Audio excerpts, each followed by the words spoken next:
Hey YouTube, how's it going? Nick Novak back for another video. Sorry it's been a while. I have been not feeling the best, so I've been taking a little time off, just kind of doing the bare minimum, trying to maintain everything, do the chores, and kind of just hang out the rest of the day.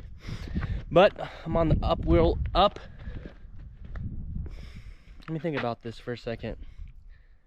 Upward slope. There we go. But yeah, I'm feeling a little bit better. So one thing I was going to tell you guys about, which we're going to do now, is I just got a load of T-post from a guy about 45 minutes away. He tore out a bunch of fence and he was selling his old T-post. They're 5.5 and 6 footers and a few 6.5 for $1 a post. And if any of you guys farm, you know that a new T-post costs almost $6. So I went ahead and bought 150 from this guy. It's all he had. They're all straight. He went in through there and sorted them all. So my plan is I'm gonna probably cross fence my pasture in the next couple of weeks is my plan. And so when I do that, you guys will come along for that. So that's kind of my plan. Rotational grazing is, I've done a lot of research on it, and you know, if you just think about it for a little bit, it makes sense to do it. And so my 5-year plan is to get this place split up into enough quadrants to where I can 1.5 times the amount of cattle I run on my pastures. So to give you guys a little update on that, there's 95 acres on the far side of my pasture last year that we ran 12 cow-calf pairs and 50 yearlings on.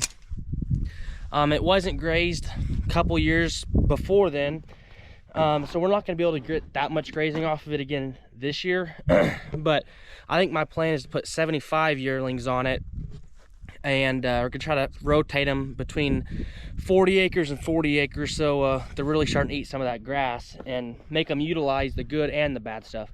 So, but we can't do that until we get these unloaded and I figure out exactly where I want to cross fence it at. So until then, what I'm gonna do is set you up on a time lapse. I'm gonna put T-post here, set them up, kind of sort them the way I want them, and then we'll go on from there. So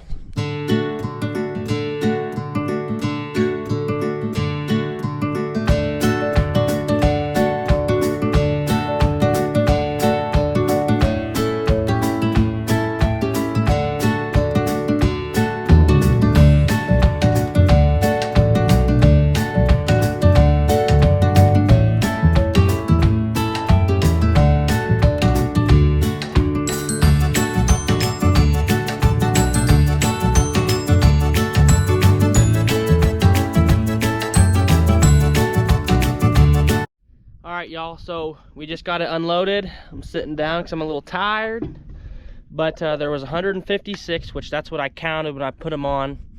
I wanted to make sure I paid that guy enough money for him. I don't like being at odds with people, so I did pay him for all the ones I got. So we have a stack of 6.5 footers right there. We have white-ish colored 5.5. We got 6 footers that are green right there, a stack of 5.5 green ones right there, and then 5.5 foot orange ones. I don't know about y'all, but for some reason I like color coordinating and putting them in orders to where I know what I'm looking at and what I'm gonna go get when I need them. So kind of what I'm thinking I'll use these for, especially these white ones right here, and these green ones, the 5.5 footers. I have, like I said, a fence I want to split my pasture. One cross fence is a little less than 1/4 mile, and one is probably like 3/8 of a mile. It's not quite half a mile, but it's close.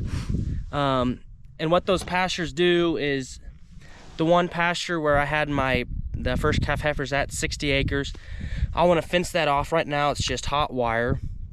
I want to get a good cross fence in there, so that's completely separate. And then I have a 20-acre patch right in the middle that's kind of has some a hidden spring underneath of it, so it's wet every once in a while. So I want to have that separate from the 60 acres, if that makes sense. And then I also have 95 acres in the back of my pasture that I want to cross fence that too. So then there's a 95, a 25, and then a 60, if that makes sense. The reason I'm doing that is kind of my long-term plan is to split that 95 acres in half too, which that might happen this summer if I can find some more T-post. But because I want to start rotationally grazing, like I said a little bit ago. I've done a lot of research on it, and on one of our pastures, a couple 30 miles away, it's cross fenced. It's 150 acres, and we flip-flop every 21 days back and forth. And so where I have water, since I trenched water all the way back there and have hydrants throughout, I just think it'd be like I could maximize my grass to where I can run a few more head on it and make a little bit more money. And so I'm gonna do that. It's not a long-term, I mean, it's a long-term return with the fence. You know, the fence is gonna cost a lot more than what I'll make every year doing it. But like I said, it's a long-term, and once it's done, it's done. I don't have to worry about it. The fence should last me, you know, hopefully my lifetime. So I'm still trying to decide with my cross fences how I'm gonna build them. I know I'm gonna put a hedge post, but I'm thinking 4 T-posts to 1 hedge, and then just going 4 wire. I like my perimeter fence to be 5 wire when I go new, but since it's just an internal fence in my pasture, I think I can get away with 4, just stringer tight, and then just kind of save me $95 or $100 for every quarter mile, which if you build quite a few miles, it's gonna pay for itself. So I think I'm gonna do that. The first one I want to build is between where the spring's at and where the yearlings are at. So that's what's gonna happen first. I will probably go and take a look at it here in a little bit, take you guys and kind of show you what I'm talking about. But that's what needs to be done first before June, before I turn yearlings out. So, but that's what needs to be done first before June, before I turn yearlings out. So that's the plan. I know I was rambling on, and if you guys are lost, I can well, actually what I'll do is I'll put a map of my property, and I'll kind of write out what I'm talking about to make sense. Then you guys have an idea of kind of what I'm talking about. And